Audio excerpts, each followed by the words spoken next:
Hello everyone, this is Rob McDougall from Zhang Financial here with your weekly economic update. Today is Monday, July 29th, 2024. Right off, want to apologize. We missed last week, but with good reason. A little bout of COVID, but we're over that, moving forward. So let's recap last week and take a look at the week ahead. So last week, while I was out, there was a lot of economic activity, tons of economic data that came out, but only two, maybe three things that really mattered. So let's focus on those. Number one, the second quarter GDP number for the U.S. came out, much stronger than most economists expected. However, as we often preview with you, we always look at the Atlanta Federal Reserve and their Fed Now prediction as to where a particular quarter is going to come in terms of GDP growth, and they nailed it again. Now, they're not perfect, but over the last 2 years have been really good. So their expectation just last week coming into the print was 2.9% U.S. GDP growth in the second quarter. The consensus economist, 1.8, 1.9. But it did come in at 2.8. So again, kudos to the Atlanta Federal Reserve. So GDP growth stronger than most expected, and 2.8 by any measure for an economy our size, that is really good growth. So that occurred on Thursday. Then on Friday, we did get the very important inflation numbers. These numbers a little bit disappointing, certainly on the core side. So if you look at the headline number, on the PCE side, this is personal consumption expenditure, what Federal Reserve relies on more heavily than the CPI. So the month-over-month headline CPI number came in at a positive 0.1, exactly where it was expected, so not a big deal. But the core number, a little bit disappointing. Core number was expected to come in month-over-month, a positive 0.1%, came in at a positive 2%. I'm sure there's some rounding involved there.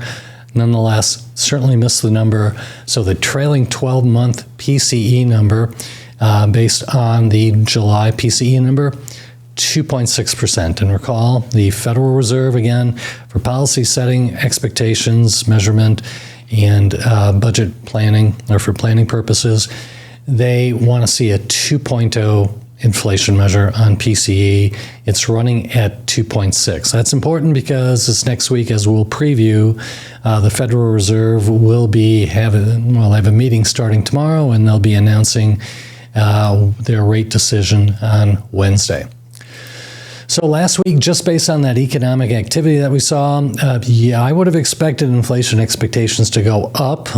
They actually didn't. They came down 5 basis points. So when we look at the 10-year break-even, expectation for inflation over the next 10 years actually dropped 5 basis points down to 2.27%.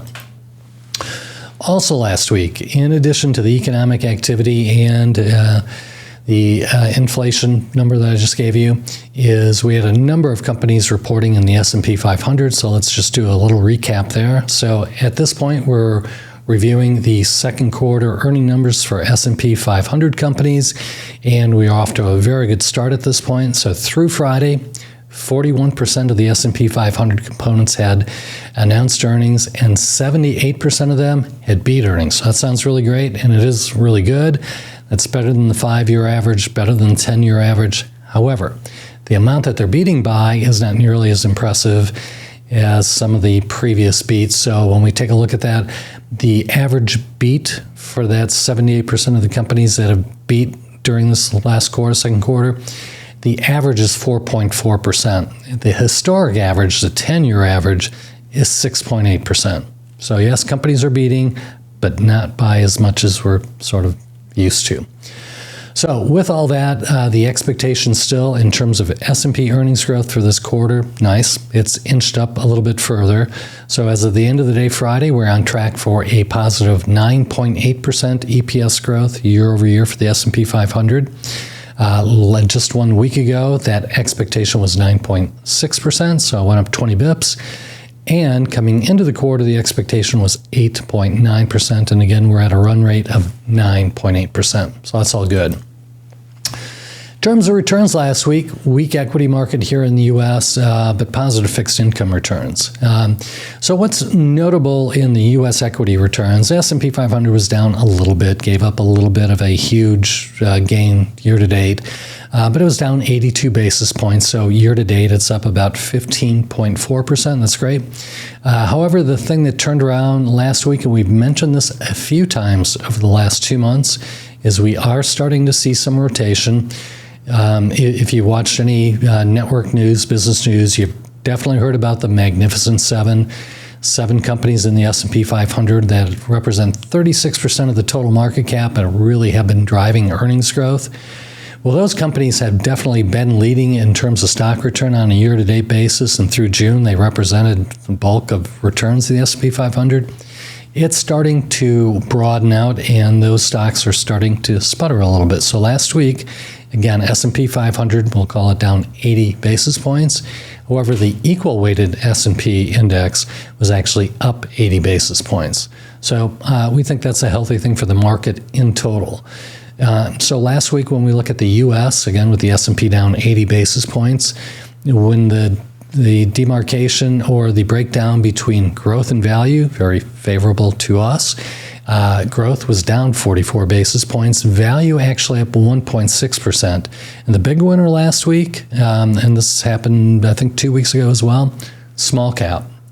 Small cap in the U.S. up 2.1%, again with the S&P down 0.8%.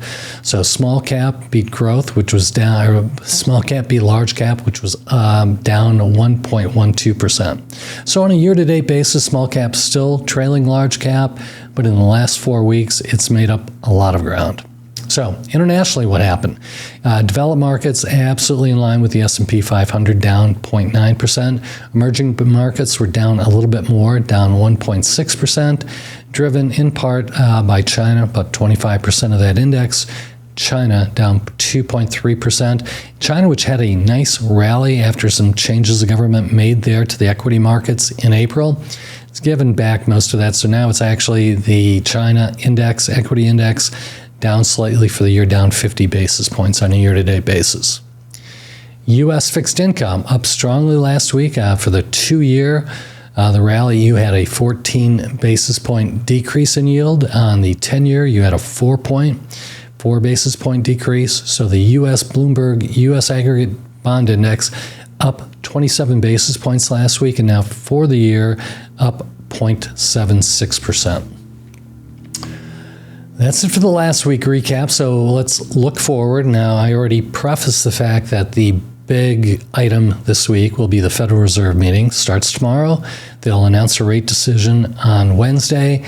Huge expectations that the Federal Reserve won't be doing anything during this meeting, so no rate change.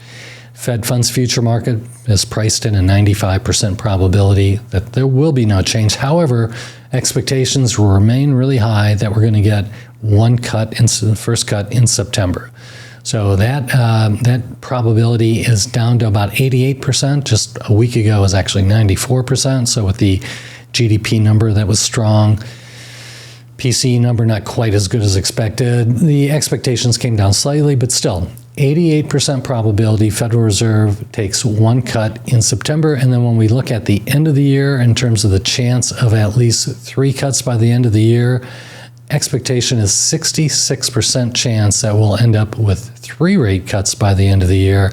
That's up from 52% the week before.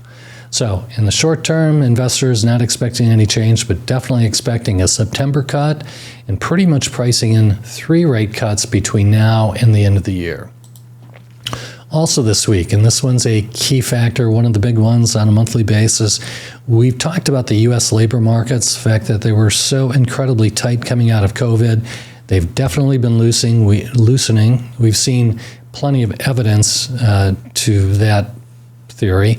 However, the non-farm payroll numbers really hasn't been confirming that. In fact, last month, the month of June, non-farm payrolls came in at 206,000. Expectations were far lower for that. However, what happened last month and what we look for every month is the revisions to the prior 2 months. And last month, as we told you a month ago, those revisions were pretty steep, so they took down the prior 2 months. But for July, the expectation now, the consensus expectation is we're going to add 185,000 jobs, that we did add 185,000 jobs here in the U.S. In June, that number, again, before adjustments, was 206,000. I'll just throw in the unemployment rate. It's at 4.1% right now. Expectation is there's no change with that as well. The average hourly earnings, which we keep strong track of, no change expected there either. In June, that was up 0.3%. It's expected to be up again in July, another 0.3%. So that's a wrap. That's it for this week. Thank you very much for your attendance. We'll look forward to seeing you next week. Thank you.